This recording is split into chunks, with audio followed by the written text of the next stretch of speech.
Yeah, hello everyone and welcome back on my channel. As I already had announced in the last video, in the rally kickoff video, this is a very special video. It's the interview with Joey Evans. That's because we have no intro and other stuff here today. So let me just give you a few more words about Joey. As I already told you, he had a very tough spine injury as a result of an accident on an enduro race.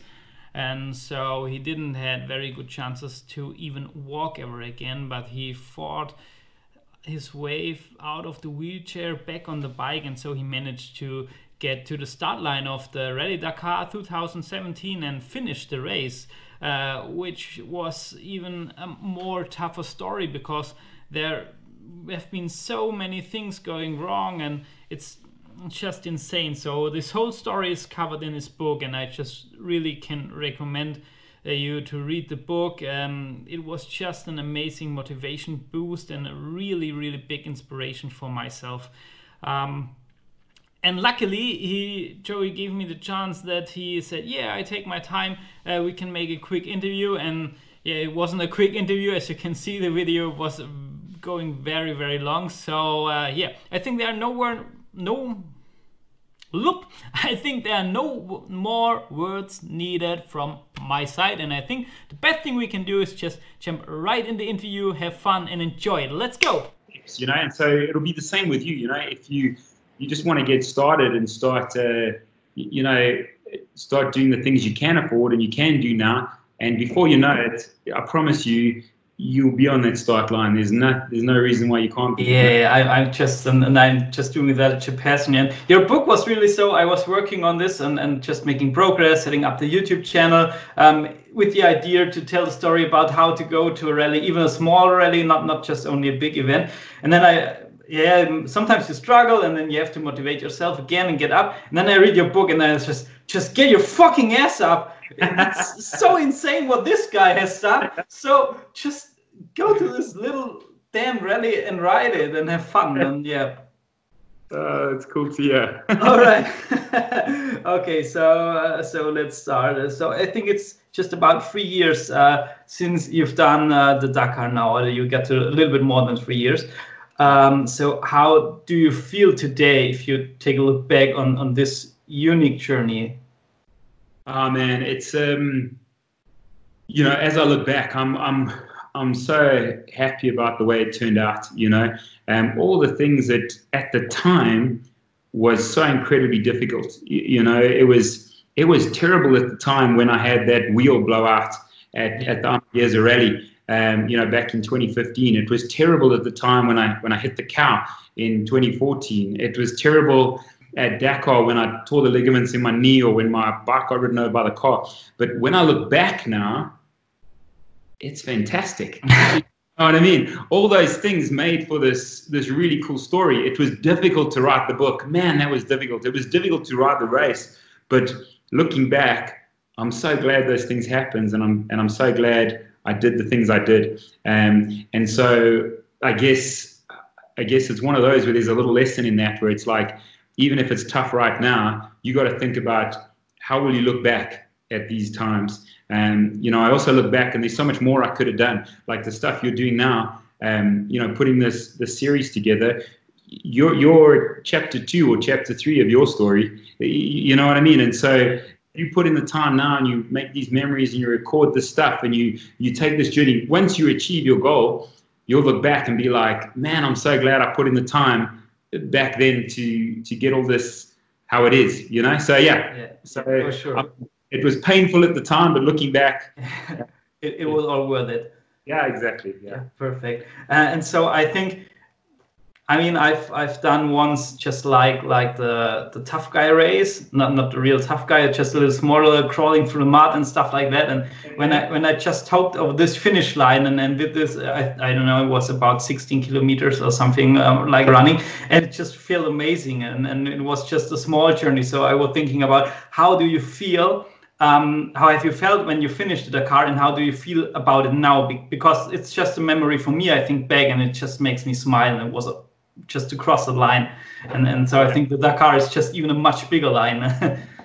For sure. And because of my journey leading up to it, I mean, it's big for anyone, don't get me wrong, but because of my journey leading up to it, that it was, for me, it was, I mean, it was a 10-year journey from paralyzed to the race, but it was a goal even before that. So it was probably like a 15-year journey at the end of the day, you know, and so it was massive. And there were many, many times along that route that I didn't believe it would happen. And I want to say, like, I always believed, I always knew I would finish. It wasn't like that. There were some times, you know, I'd wake up in the middle of the night at home and I'm like in a lot of pain with my back, and I'm going to the bathroom and I'm using catheters and things, and I'm thinking how difficult this is, and I'm thinking, how am I going to do this in a bivouac at Dakar?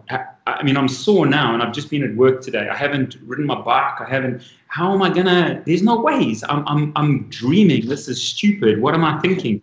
And so there were many times that I doubted it, you know, along the way. But then to get on that start line, and then to get through it, and to cross that finish line, I mean, to ride up that ramp was just incredible. As you know, on that last day, I missed my time to go over the ramp. I was, you know, had all the problems. I'm falling asleep on the bike. You know, conking out on me with that radiator problem. And I'm like, I'm not even going to, and I get there and I literally weave through all the cars and trucks trying to get to the finish ramp. The bikes are pretty much all done. I've totally missed, you know, and I stop there and I switch the engine off and I look up at that finish ramp and I'm like, oh man, I never ever thought this day would come. And so to ride up that finish ramp, it was just, it was incredible. I had all my family and everyone else. I'm getting goosebumps even right now if you're telling that. But it is because you get it, you have the same passion, and that's why it's like, you know, those are the goals you want to chase, the kind of goals that you picture that moment and you're like, yeah, you know, it makes you, like you say, it makes you get up in the morning, it makes you want to work hard, it makes you want to do stuff. You need those goals. Don't just freaking tick away at your life with like mundane stuff that doesn't make you goose flesh, you know? So exactly. That was a special moment, and certainly the even more special moment was getting home to the airport and being with my wife and my family and my friends and, you know, people that supported me. I discovered the video when you arrived at the airport on YouTube on your channel, and I totally loved it. Yeah, I was stalking you a little bit, to be honest. And it's just amazing. So just even the big support, and then even so that's the support of your whole family, and I was just so amazed. So your wife and then your daughters were cheering you up and supporting you, because even, you know, a loved one which had such an injury by a motorbike race, and now he's going back on a motorbike race, and not just even to say, okay, just let's do it. So they push you, they support you, and they struggle with you and all that stuff. That was so, wow, your family and you're such a strong team. And that was amazing to read the story. And I was thinking maybe the Dakar even brought you a little bit more together and just makes you even more stronger than a family. For sure. You know, I mean, you know, my family's not perfect. I'm not perfect, not by any means, you know, and sometimes, you know, I hope that came through in a lot of stuff, because, you know, it isn't perfect. No one, you know, we have the challenges every family has, but certainly it has brought us closer together. You know, going through difficult times, especially all the stuff in the beginning, you know, often when you go through difficult times, you can allow it to push you apart, or you come together as a team and you face the challenge together, and then what it does, it brings you closer together. And certainly for my relation, my marriage and my family, the injury brought us closer together. Yeah, that's really cool. Yeah, I think in 2017 the Dakar was a really tough one. I mean, you have to deal with some massive extra challenges to your story, and I think with all the weather conditions and all that stuff, it was a really tough Dakar. And so, could you enjoy the race at some stages, just flying through this insane landscape, or is it, you say, 99% survival mode, 1% enjoy?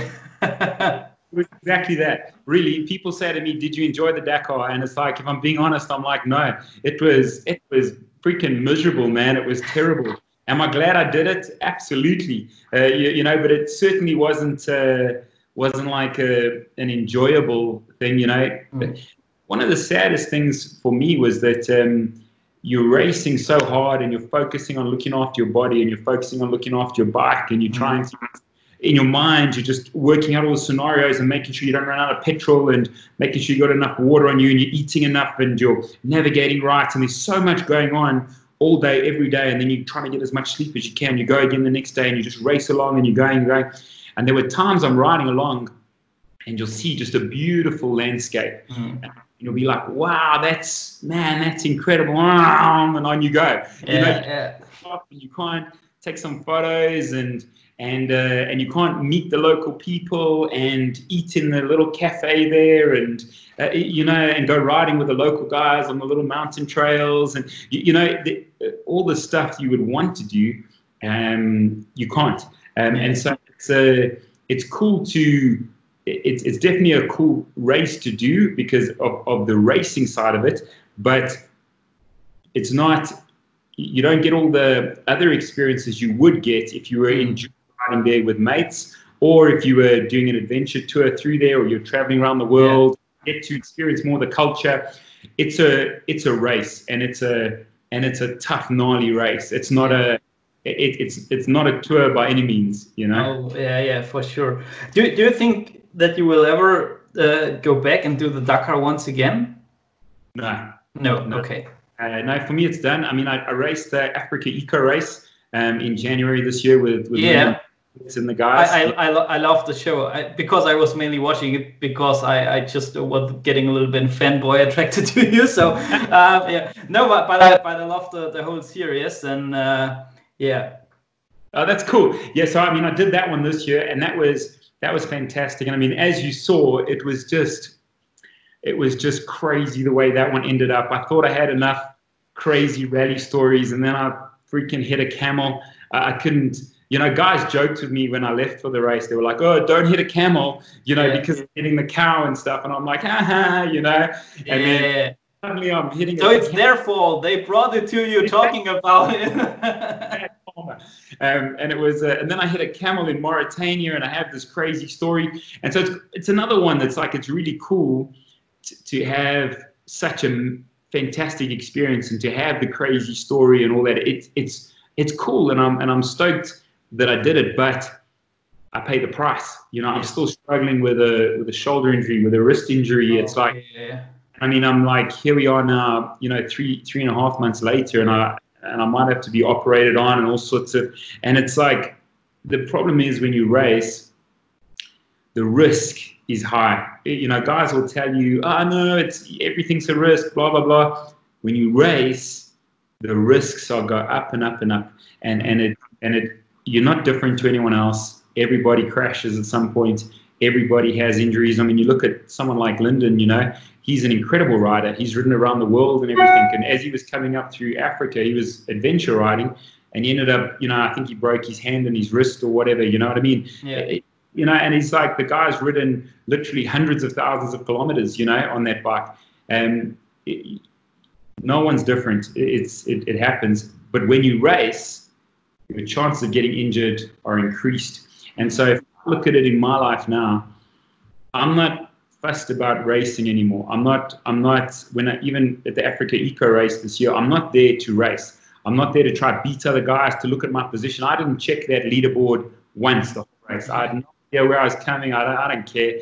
I'm here to ride in Morocco and Mauritania. That's what I'm here for, And so it was cool to do it with Lyndon, but I'd like to do more adventure type rides. And where I can go at my own pace, I can enjoy the culture, I can enjoy the scenery, I can meet local guys. I want to ride all over the world. I want to. That's what I'd rather do. Whether it's on adventure bikes or on off-road bikes or on enduro bikes, I love it all. Or on rally, but I'm not fussed about the racing. And so racing is incredibly expensive, and it's also incredibly dangerous. And so if I can bring the expense down and I can bring the danger down, I get to ride more and ride longer. And so I've ticked the boxes of the two gnarliest races in the world, doing the Dakar and then the Africa Eco. And so it's like, for me, I'm like, you know, take your chips and cash in, and let's enjoy riding bikes for many years. I mean, I'm 45 now. I'm not a young guy anymore. I got to make sure I can still ride for a few years, you know. Yeah, for sure. So if you compare the Dakar and the Africa Eco race, where are the differences between the two races? I mean, it's just quite Africa Eco race is the more or less old route from the basic Dakar where it all started. Yeah, I mean, if you look at the original Dakar, I mean, the Dakar route used to change every year anyway, so there is no like old route, if that makes sense. I mean, the Dakar has been through Niger, it's been through Mali, it's been through Egypt, it's been through Libya, it's been through Algeria, it's been through all these countries that the Africa Eco race doesn't touch. So it's not like that's the original and the other Dakar isn't. I'm glad I've done both, because it's nice to have done both, because some guys are like, oh, that's more the original, and some guys are like, no, that one's. So it's nice to have done both, so I can like safely box, you know, if that makes sense. But if I had to compare them, the way I see it, and I mean, a lot of guys will feel differently. The way I see it is, you have the original Dakar that started in 1978 by Terry Sabine, and he grew this race, and then it, you know, it had different trails and all this sort of stuff. But the world doesn't allow for that original Dakar anymore. That one's gone. The new Dakar and the Africa Eco race is not that race. You know, the challenges those riders faced was very different. You know, the race in terms of terrain was easier than the race now. But the race in terms of what the riders endured may well have been harder, because they were on bikes. They didn't have, you know, like the helicopter supports and the medics. Like, they don't have trackers on the bikes. They're using manual compasses. There's all sorts of, you know, I love this old picture with a map and a manual compass and even a bag on the fuel tank, and this guy was sucking in the desert, and you're thinking, what the hell are you doing there? So exactly. And so it's like, and so if you look at that, you can't replicate it now, because the countries are not open to that type of riding. Also, we live in a world where you can't go on a motorcycle at 180 kilometers an hour through a village in North Africa. You know, you can't do that, you know. The world doesn't allow for that anymore. Those days, it was like, yeah, man, just, it's Africa, who cares, you know. That world doesn't exist anymore, and it's a good thing it doesn't exist. But guys like you and me, we look at that old Dakar and we go like, man, I'd love to go and race that, you know what I mean? But it doesn't exist anymore. And so the way I see it is, you've had this old Dakar, and it's almost branched like this. And now you have two races that are the result of that old race. You've got the Dakar, which is, you know, what we accept as the Dakar, where all the factory guys go to and stuff. And that certainly, for me, was by far a more difficult race. It's a more strict race in terms of, like, they live every single little rule to the T, and if you miss your start time, you get penalized or you get excluded, or it's like, you know, it's like super strict. Everything's like very strict, and they have to be, because it's like, you've got factory teams with millions of euros on the line in sponsorships and stuff. They can't afford to be like, close enough, you know what I mean? It's just a bunch of guys hanging out. It's not. It's hardcore, and it's all of that. And so for me, that was by far a more difficult race. You know, I think I did two days out of 13 where I finished in the light, you know. And that's every day I finished in the dark. And we started every morning. The first riders went out at 4 a.m. every day. And I finished in the dark every night. So, I mean, I was riding, you know, an average of, I think, 16-hour days. I had 2 days where I rode more than 22 hours. So it was crazy. Whereas if you take Africa Eco, I think I finished in the dark twice. So it was quite the opposite, you know. It was a gnarly race, make no mistake. It's not an enduro ride. It's a race, and it's a proper race. And you'd race for 13 days.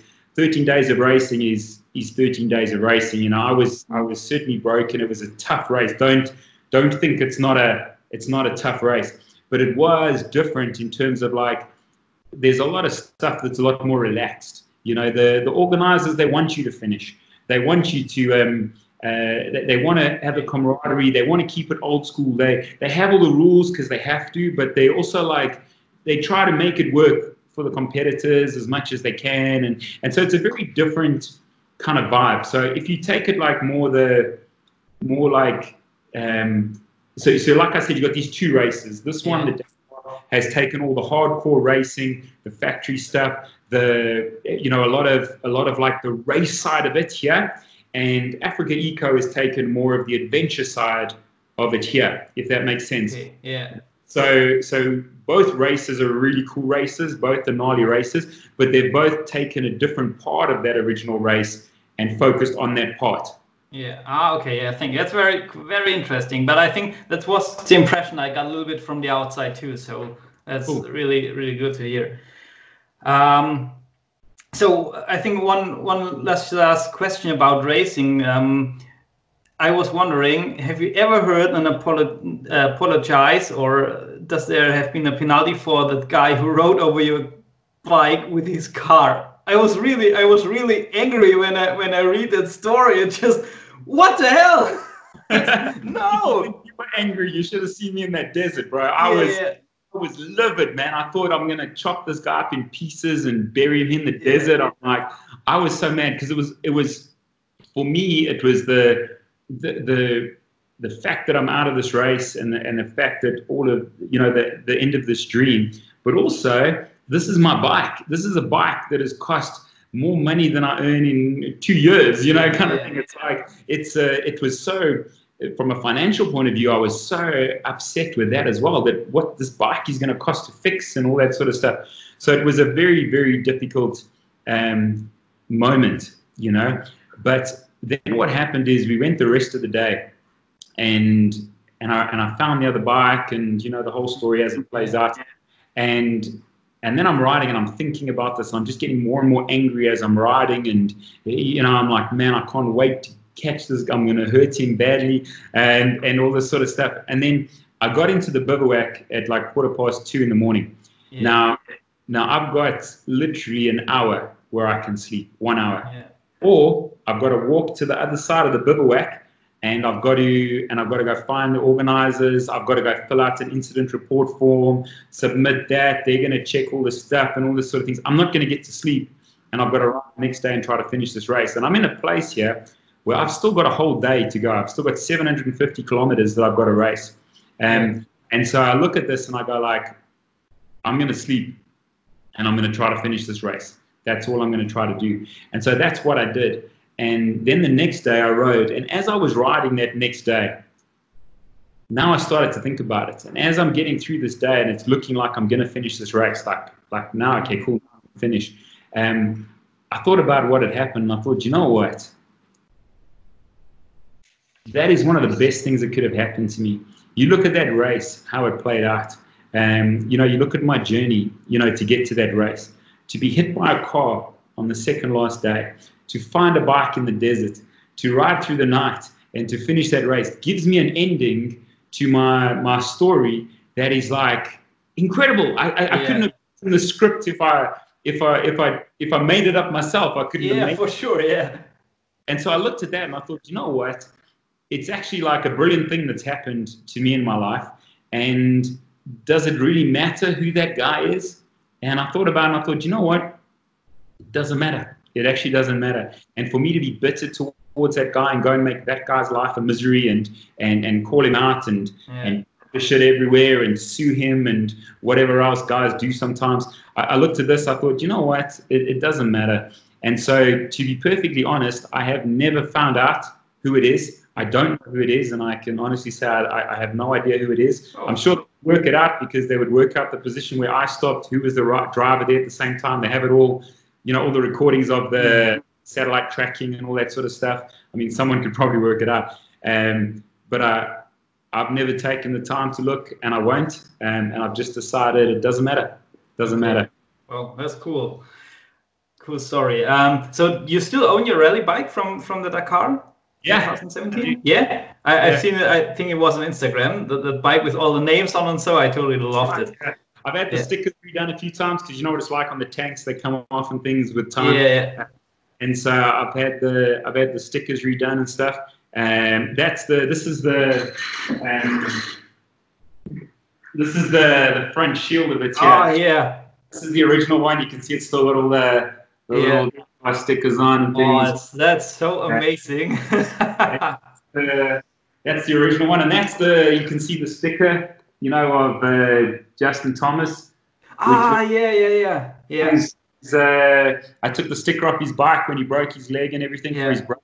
That's that sticker on it still. Oh my God, that's. So that's the original. So I've got another one on the bike with the same stickers. You know, we just reprinted them. So yeah, I've still got the bike, and the plan is to keep that bike forever. The bike from the Africa Eco, man, I really wanted to keep that bike as well. I mean, that was, you know, with all the Motor X, and it was it's a lovely design, I think. It was super cool. Lyndon has done an amazing job with that.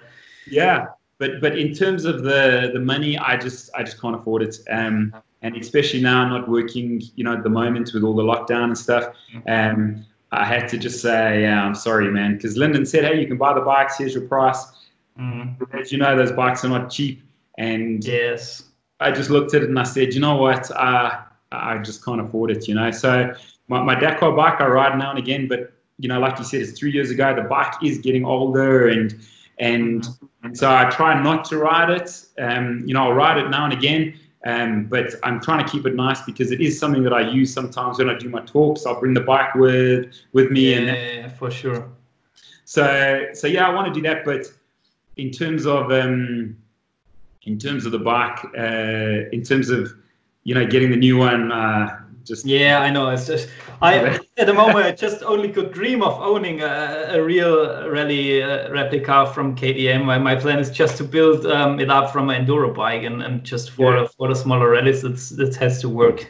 Because I'm riding an old Africa twin, but this one is quite too heavy for the races. Yeah, no, it is. Can I tell you, in my opinion, if you're going to do it, you know, if you can't do a rally bike, you get like a 450 EXC.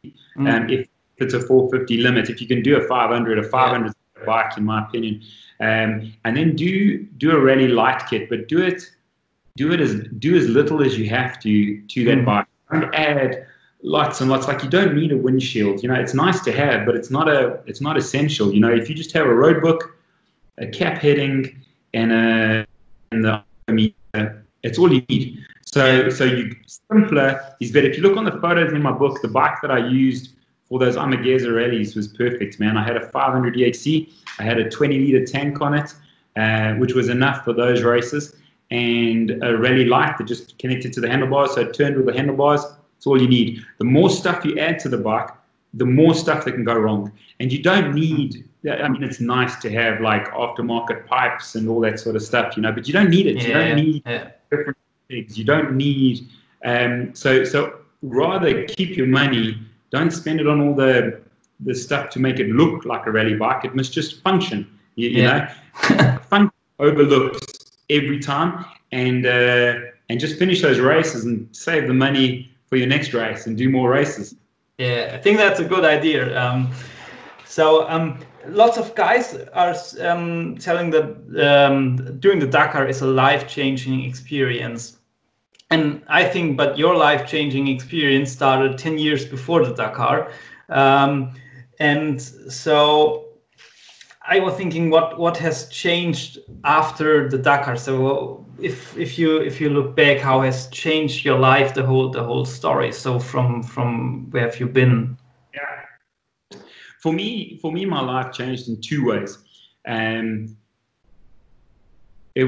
changed I guess let me explain the two ways, okay? The one way is that it changed was on a public scale. So, I mean, I got back to the airport and like national TV was there, and, you know, the Super Sport, which is our big channel here and for the sports and stuff, and they recorded it, and it was like interviews with the KTM guys, and it was all over TV, and it was in all the bike magazines and, you know, all that sort of stuff. So suddenly I'm a guy that's like, no one knows me, no one knows my story, and suddenly everybody knows, and it's like, you know, I'll go to the riding track and they're like, hey, you're Joey, hey man, that's so good, awesome. Yeah. I'm like, oh, this is weird, you know. So there was a lot of that, you know. So in terms of the public side, as well as also, then I decided to write the book, and then I do a corporate keynote speaking. So I speak at a lot of conferences and stuff, and that's what I do full time now until the lockdown. But so it changed my life in that way, you know, which was a whole like so to become more of a public profile and to have a job talking about those things, you know, which was a total career change for me, which was fantastic. The other way my life changed was I'd lived for so many years just ticking away every day, just paying bills. I've got 4 children in school. There's lots of financial stuff. It's houses, it's cars. It's like, you know, and I'm just doing all this sort of stuff. And racing the Dakar and finishing made me realize that you need to chase dreams. Don't settle for what everybody else around you is doing. Look around, and if you don't agree with something, change it. You don't have to just buy a house and a car and get a medical aid and just work hard to pay off these things every month. You can chase your dreams. You can do the things that makes your heart just swell and go like, Yes. Goosebumps, you know. Think of those dreams and do those things. You're only on this planet for a certain amount of time, and if you spend it paying off cars and houses, you've made a mistake, you know. And so it made me see things different, and I try to like tell my kids this as well, man. Don't chase things, don't settle, do the dreams, do the things you think of, you know. And so it certainly changed me as an individual to know that you can chase goals. Yeah. And that, so it's changed me, it's changed my headspace, it's changed how I feel about things. Is that one side, and the other side is from a career and a you know, that point of view, you know. So after you mentioned chasing goals, and for me it's also very important to have goals, to work on it, get on it. And so after finishing the Dakar, and you've reached this massive goal, was there kind of a gap, and you've been, whoa, so what's next, what's going on? So because it's just kind of lag. Yeah, for sure it was. You know, you get back and you've been working on this goal for so much of your time for so long, and it's done. You know, you've ticked the box, and it's a type of goal. It's very much a definitive, that day, that time, tick, done. You know, and so it was. It was a bit of a whirlwind though when I got back, with all this like the magazines and the interviews with TVs, and people are phoning me for interviews, and I'm like, oh, whoa, what's, you know. So it was quite crazy when I got back for about a month, and then it was kind of like, okay, cool. Yeah. Okay, now what are you going to do, you know? And so, I mean, you know that one of those stickers that I had on my bike said, you didn't come this far to only come this far. Yeah. And I thought about that, and I thought, okay, this is now me again. You know, I've achieved this big goal. So what do? Do I just talk about it the rest of my life and tell people this cool story and like, yeah, this is what I did? You know, then you end up being like, I'm sure you know people, you've got uncles or friends of your parents or something where they'll tell you how they used to play first team soccer or first team rugby back in high school, and you're like, man, you're like 50 and you're talking what you did in high school. Yeah. Yeah, for sure. I know 100% what you mean. Yeah, I thought, I don't want to be one of those guys that keeps talking about stuff I used to do. You know, it's rubbish to be that guy. So I thought, you know what, we gotta like do something else. Now I'm never gonna do like, people often ask me like you did earlier, will you go back to Dakar? And I looked at that and I thought, if I go and do the Dakar again, what's going to be better than this Dakar? You know, everything was terrible. Everything was fantastic. It worked out to be the perfect Dakar. If I go back, yeah, I'll climb the standings because now I understand the race better. I would ride different. I would plan my evenings better. You know, I've learned a lot about the logistics. I would ride faster because I know that I should have ridden faster. I wasn't riding fast enough a lot of the time. There's all these kind of things that I would do different. I would finish better, but it's, you know, it wouldn't be better than the one I've just done. So I don't achieve anything with that. And then the opportunity came up to write the book. And I mean, I've written a couple articles for bike magazines, but I'm not a writer. You know what I mean? I barely read books, you know. I think writing a book is hardly complicated. Yeah. I don't think I could do it. and I felt the same, you know. Yeah. And so then, but I met with the publisher and stuff. They were going to do a ghostwriter and things, and I just thought, you know, I was cool with that at first. And I just woke up at like 2 in the morning or something, and I was like, it just was bugging me with this ghostwriter thing. And I thought, you know what, I need to write this book myself. Mm. And so I got out of bed, and at 2 o'clock in the morning, and I started writing. And then, you know, my publisher says, that's fine, you can write it yourself, but I need that I need that finished manuscript, 80,000 words in 3 months. And so then I just was like, right, I'm going to do this. I'll show you, kind of thing. You know, I'm the kind of guy, you say you can't do that. I'm like, we'll see. Yeah, I know exactly what you mean. That's exactly it. And I tell you what, you can feel the difference that I think the book would be feeling others when you read it if it had written a ghostwriter. So if you read it, you feel it's 100% you and your story, and it's so authentic, and that's what I loved nearly most of the book. Brilliant. I'm glad it was that, because that's what I wanted to achieve. I know that a ghostwriter would have written a better book in terms of like perhaps the structure and the wording would have been better English. It would have been she would have used, or he would have used, better descriptive words and all that sort of stuff. I know that, and I'm not by any means a great author. I realize that, but I wanted it to be real. I wanted guys like you to read it and to go like, man, that was cool, you know, like the email you sent me, and it's like that's what I want, you know. I want perfect.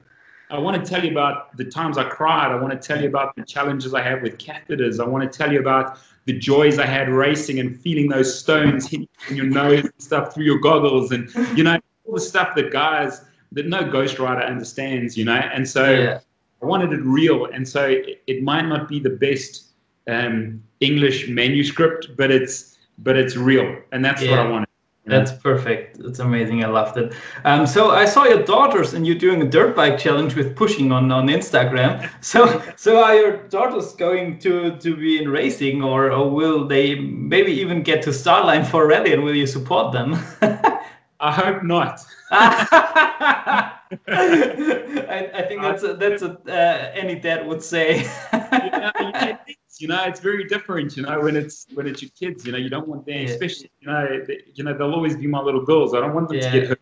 I don't want, you know, bad things to happen and stuff. But I mean, they'll live their own lives. But 2 of them enjoy the motorcycles, and so I take them out riding, and we go riding together. Which is, I mean, to be able to ride with the daughters is super cool. You know. And so I hope as they get older, we'll be able to do some trips together and things like that. But if they choose to race one day, they can. You know, I mean, I'm not going to stop them, but I wouldn't encourage them to race, because motorcycle racing is just a small part of motorcycles. Motorcycles is everything from street bikes to adventure bikes, to enduros, to off-roads, to little scooters, to whatever. There's, you know, cruisers. There's so much in the world of motorcycling. There's so many people you meet, so many places you can go. It's a beautiful world. Racing is a small part, and it's one of the most dangerous parts. And so some people are attracted to the racing and some are not. But I certainly won't push them in that direction. You know, I'd rather they spend many, many years enjoying motorcycles with as little injuries as possible. Perfect. So I've got 2 more last questions, if it's okay. Perfect. So you mentioned the special brotherhood between bikers in your book and many times, and that's one thing I love about riding bikes and even the adventure bike stuff. So as I told you, I'm riding an Africa Twin, an old one, so I'm more at the adventure side at the moment. So would you say there's something special, or is this brotherhood even more special between rally riders and racing guys, or going through these tough times on a race like the Dakar or the Eco Race or something like that? Yeah, absolutely. I mean, it's something that guys that don't ride bikes they don't understand. They don't see it. But I'll be driving in my car, and if I see a biker stopped at the side of the road, I'm stopping. doesn't matter if I'm going to a meeting or I'm stopping and I'm checking he's okay, and I'm going to help him, and I'll load his bike if I need to. That's what we do. That's what we do for bikers. We look after each other, and it's something that is like, it's an unwritten rule. No one says this is what you must do. It's like, that's just what bikers do, you know.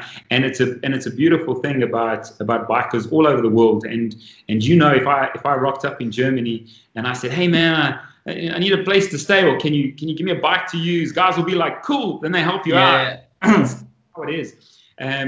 But you know, it's when also in your life, when you think of friends you have, if you go through tough times together, you might have gone to the army together and done basic training together. You might have been in a sports team in high school where you had buddies that you suffered together at some of the training. You know, you might have gone on trips with people where you had tough times. You might have a friend who lost a parent, and you were there for them, and you kind of went through that time together with them. When you go through tough times together, you bond. You bond together, and you create like this thing. And so rally racing is almost like a choice to go through a tough time. That's what you're paying for. You're paying for days and days of suffering and misery, but it's beautiful at the same time, but it is tough. And so when you come across a guy in the middle of like I did, in the middle of the Andes Mountains, that's broken his leg in several places, or what I've had is when I've come across a guy in the middle of the Botswana bush who's got a puncture, or he's broken his clutch, and his oil's coming. You know, I've had these experiences. You know what it feels like to be that guy in those places. And you sit there and you work on the bike together, and you get it right, and you get going together, and you create these bonds. And so certainly with rally racing, you get the bond of the biking brotherhood, but you also get the bond of going through tough times together. So it's almost like a double layer. Yeah. Okay. I understand. That's cool. Like now with the Africa Eco, to do it with the guys that I did, you know, to be there with Greg and with Lyndon and them, it's just been it's another one where you went through some tough times. I mean, me and Greg, we rode through Mauritania in the desert at night. It's pitch black. We're lost. We're in the middle of this rocky outcrop where the dunes have blown up against it. So it's rocks and sand mixed, and it's tough, and it's pitch black, and we can't see where we're going because you can't. I thought, oh God, just stuck alone in the desert at night, just on a little motorbike. It's just Mauritania. It's not scary. Yeah, it's not like you're in one of the, you know, you're in your backyard or you're near a beach. You're in the middle of Mauritania. It's mental. But to go through that together, I mean, me and Greg, we bonded that night, and it's like, it's one of those moments where we'll talk on the phone and I'll be like, hey man, remember the night in Mauritania? Like, hey, you know, it's like forever after we've got that, you know? And so, yeah, it's cool. Okay, so I think the last question I have is, what would you recommend just a guy like me who's just setting up and starting his dream, chasing his dream of getting to a start line of a rally? So, yeah. Oh, yeah. Okay, so basically, if you think of the Dakar Rally, it's tons of money, it's tons of time, tons of training, and if anybody looks at their own life, they'll be like, yeah, I'm not that guy. I'm not a guy like Toby or Sam. You know, these guys, they don't have children. They've got sponsors. They've got, you know, buckets and buckets of talent and that kind of. It must be easy for them, and it's not easy for them. But when you look at yourself, you go like, I'm not them. Can I tell you that probably 60% of the guys at Dakar are not those guys. They're regular guys. They're regular guys who had a dream and didn't give up chasing it. You know, I'm not the only guy like this. There's lots of guys like me on that race, and so it's not impossible. But if you want to get into rally racing, it is a very expensive sport. Know that from the start. Every time you take a financial shortcut or try to save money, you decrease your chances of finishing. If you're not on a good rally bike, you decrease your chances of finishing. If you've got a home-built bike, your chances of finishing go down. If you're doing it Malimoto, your chances of finishing go down. And so it's all these kind of things, you know. And so understand, if you do get into the sport, it's expensive. There's nowhere around it. You have to have at least a certain amount of money, but you don't need this much money. It's still a lot of money, but you don't need as much as that. There's a lot of things that you don't need. You know, like we spoke earlier about, if you're going to do a home-built bike, do it as simple as possible. Make as little changes as possible. For starters, you don't need any orange bling on your bike. All the bling, you don't need it. It's not going to help you get to the finish line. If it doesn't help you get to the finish line, leave it off the bike. You know, keep your roadbook stuff simple and basic, and you don't need all big fancy fairings and special lights and, you know, all that kind of stuff, you know. Look at what will realistically get you to the finish line. Bikes, you know, KTM EXCs are incredible bikes. They're not rally bikes, but they can do a rally with some modifications. But don't overthink all sorts of stuff, you know, and start changing pistons and this and that. You know, give yourself a bit more top end, perhaps, depending on what the rally is, you know, by changing a back sprocket or something, or a front sprocket. Give yourself enough fuel and keep it as simple as possible. You know, the more lines, the more extra tanks, the more, it's all just stuff that can break. More screens, more, you know, it's like, keep it simple.